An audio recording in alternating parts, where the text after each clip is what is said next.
आसपास देखा, कहीं तीनों प्राणी दिखाई ना दिए। आज मानो सुमंत के प्राण चले गए। मैं कैसे दशरथ जी को मुंह दिखाऊंगा। रथ लेकर के चल दिए और रोते जा रहे हैं। आंखों से झरझर अश्रुपात हो रहा है। मैं कैसे मुख दिखाऊंगा। मेरे महाराज मुझे मृत्यु दंड दे दे तो ठीक है। जैसे ही नगर में पहुंचे, किसी ने जाकर कह दिया सुमंत आ गए। मानो उस मरी हुई देह में चेतना आ गई हो। महाराज दशरथ जो मरणासन पड़े थे, सुमंत सुमंत सुमंत कहाँ हो। सुमंत पहुंचे, हाथ जोड़ करके मानो वाणी छिन गई हो। हाथ जोड़ करके आंसू बहा रहे खड़े खड़े। दशरथ जी ने कहा सुमंत, मेरी राघव को तुम लौटा लाए ना, तुम लेकर के आए हो ना। जैसा मैंने कहा था वैसा ही तुमने किया है ना। अरे तुम मेरे राघव को, मेरी सीता को, मेरे लक्ष्मण को वापस लेकर के आ गए हो। अरे कहाँ है, लाओ मेरे सामने ले आओ। इससे पहले मेरे प्राण चले जाएं। सुमंत तुम उन्हें सामने ले आओ।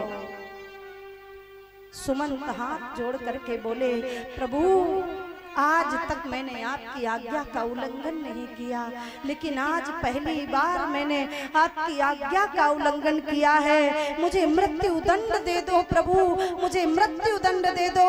मैंने आपकी आज्ञा का उल्लंघन किया। सुमंत, तुम क्या कह रहे हो। सुमंत ने कहा प्रभु, मैं राम को वापस नहीं लौटा पाया।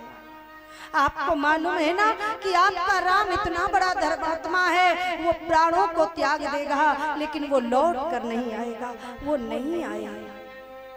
और जैसे ही ये सुना कि वो नहीं आए, दशरथ जी गिर गए जमीन पर। हा राम, हा राम, हे राम। आंखों की ज्योति चली गई और आज इधर उधर भागने लगे। अरे अरे देखो देखो देखो, कोई मुझे बाण मार रहा है। अरे देखो ये कोई मुझे मार रहा है। कौशल्या, ये देखो, कोई राजा मुझे श्राप दे रहा है। कौशल्या, अरे सुमित्रा, ये कोई राजा मुझे श्राप दे रहा है कि पुत्र वियोग में तू मरेगा। नहीं नहीं, मैं नहीं मरूंगा, नहीं मैं नहीं मरूंगा। कौशल्या, सुमित्रा, कैकेयी तीनों हाथ जोड़े खड़ी है। महाराज दशरथ ने 6 बार राम राम कहा और प्राणों का परित्याग कर दिया।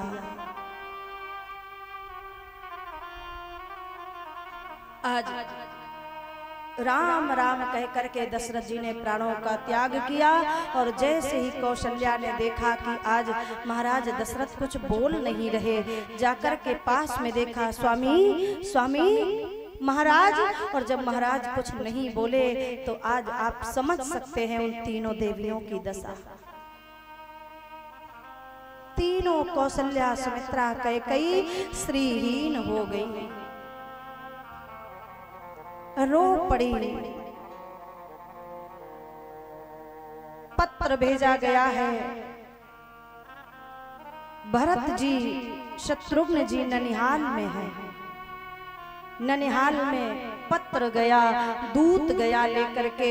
दूत ने कहा भरत जी, अति शीघ्र आपको मैया ने याद किया है, गुरु जी ने आपको बुलाया है। भरत जी को रात में अपशकुन आ रहे थे। भरत ने सुबह उठ करके लोगों से कहा, नाना मुझे बड़े अपशकुन हुए हैं रात में, मुझे बड़े बड़े बड़े भयावह स्वप्न आए हैं, कहीं कोई अनहोनी तो नहीं हो गई। और जैसे ही नगर में आया दूत ने कहा चलो तुरंत आपको अयोध्या चलना है, गुरु जी ने आपको याद किया है। भरत जी समझ गए कोई ना कोई बात है। रथ में बैठ करके नगर में गए और जैसे अयोध्या में पहुंचे हैं माताओं, जो भरत जी को देखने के लिए लोग लालायित रहते थे, आज भरत को देख करके मुख फेर करके खड़े हो गए नगर के लोग। भरत जी रो रहे हैं, आखिर मैं हमसे ऐसा कौन सा अपराध बन गया, कौन सी ऐसी भूल बनी है जिसकी वजह से ये अयोध्यावासी मुझे देखना भी पसंद नहीं करते। गए नगर में, सबसे पहले कैकेयी के भवन में गए और जैसे ही मां के भवन में गए, कहाँ है मैया कैकेयी? कैकेयी मैया रो रही है। हृदय को इतना पत्थर कर लिया कैकेयी ने कि जब भरत मुझसे पूछेगा और जब मैं ये बताऊंगी कि मेरे इन 2 वरदानों की वजह से महाराज के प्राण चले गए, तो भरत जीवन भर के लिए मेरा परित्याग कर देगा।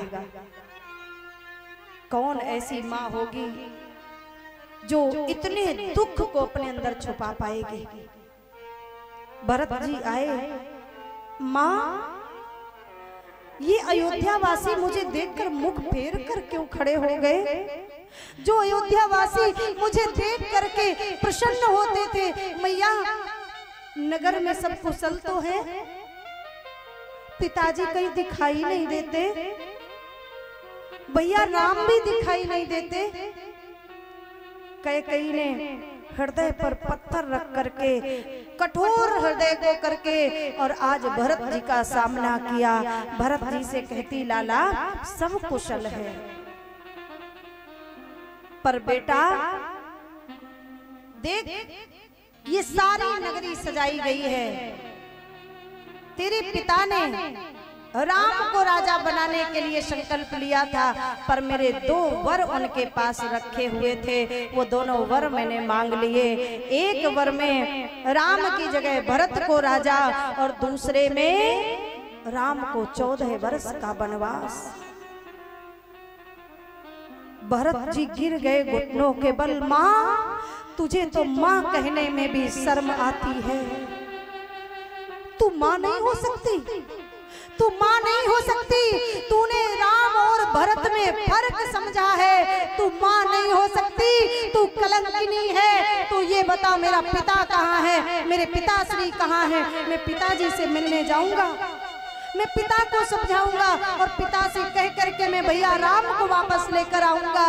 कैकेयी ने रो करके कहा, भरत तेरे पिता इस दुनिया में नहीं रहे, विचार करिए उन भरत के हृदय पर क्या बीती होगी। भरत जी ने आज कैकेयी की ओर देखा और न जाने क्या क्या अपशब्द कह डाले। अरे कुलटा, तूने जिस समय वर मांगा तेरी जीभ में कीड़े क्यों नहीं पड़ गए? जिस समय तूने भैया राम के लिए 14 वर्ष का वनवास मांगा, उस समय तेरे प्राण क्यों नहीं चले गए? अरे दुष्ट, मुझे तो शर्म आती है ये कहने में कि मैंने तुझ अभागन के उदर से जन्म लिया। अरे धिक्कार है तेरी कोख को। मैं कैसे अयोध्यावासियों को मुख दिखाऊंगा, कैसे मुख दिखाऊंगा? लोग ये कहेंगे कि जरूर भरत की राय रही होगी, तब कैकेयी ने ये वरदान मांगा है कि भरत को राजा बनाया जाए। अरे अरे दुष्टा, अरे कलंकिनी, मैं कैसे मुख दिखाऊंगा प्रजा को? भरत जी रो करके चल दिए। मैं कौशल्या माँ का सामना कैसे करूंगा? मैं कौशल्या मैया का सामना कैसे करूंगा? और रोते हुए हृदय को पत्थर समझ करके आज माँ कौशल्या के भवन में पहुंचे। भरत जी को आया देख कौशल्या को धुंधला धुंधला दिखाई पड़ रहा है और आज देखा हमें लगता मेरा राम आ गया। कौशल्या ने दोनों बाहें फैला दी, राम राम। भरत धीरे से हाथ जोड़ करके चरणों में बैठ गए। माँ मैं वो अभागा भरत हूँ, मैं राम नहीं हूँ। माँ मैं सौगंध खाता हूँ, मैं सरयू माँ की सौगंध खाकर कहता हूँ माँ कैकेयी मैया की इस साजिश में मेरा कोई हाथ नहीं। माँ अगर मुझे कुछ भी मालूम हो कि कैकेयी ने क्या षड्यंत्र रचा है, यदि मेरी जरा सी भी इसमें राय हो तो माँ मुझे नरक में भी ठौर ना मिले। माँ मैं तो वो अभागा हूँ कि मैं नरक से भी धक्के मार कर भगाया जाऊंगा, क्योंकि मेरी वजह से मेरे भैया राम को वनवास हुआ। माँ के चरणों में गिर गए। कौशल्या ने भरत जी को गोद में लिटाया और कहा, भरत किसी का कोई दोष नहीं है, नियति पर किसी का कोई जोर नहीं होता। भरत तू राजा बनेगा, इसमें कोई गलत नहीं है। मेरा राम राजा बनता या मेरा भरत राजा बनता, एक ही बात है। पर भरत दुख इस बात का होता है, जब राघव छोटे थे ना, जब मैं राघव को सोने के लिए कमल के पुष्प बिछाती थी सैया पर, तो कमल के पुष्प के ऊपर जो थोड़े थोड़े रोम से होते हैं ना, वो कमल के पुष्प के ऊपर जो रोम होते हैं, जो सुगंध होती है, जब मैं सुबह राघव जी को जगाने जाती थी भरत, तो राम के शरीर में उनके भी निशान मिलते थे। कमल के पुष्प से भी कोमल है राघव, कमल के पुष्प से भी, कमल के पुष्प में जो पराग होता है भरत, उस पराग से भी कोमल है जानकी। मुझे कष्ट इस बात का है भरत, मेरे तीनों बालक कहाँ सोते होंगे, मेरे राम लक्ष्मण सीता कैसे नंगे पांव चलते होंगे भरत। जो कमल के पुष्प के पराग से उनकी देह में लालिमा आ जाती थी भरत, वो वृक्ष के नीचे कहीं ओट में घास फूस पर पड़े होंगे। भरत मैं जनक जी को क्या जवाब दूंगी। महाराज दशरथ विदा करके जब 4 बहुओं को लाए थे भरत, महाराज दशरथ ने एक बात कही थी, इन 4 बहुओं की देख रेख करना। भरत एक माँ हार गई, भरत ये सास बन गई, भरत ये माँ नहीं बन पाई, ये सीता को न रोक पाई। भरत कैसे मेरे तीनों बटके छाया में कहीं घास फूस पर पड़े होंगे।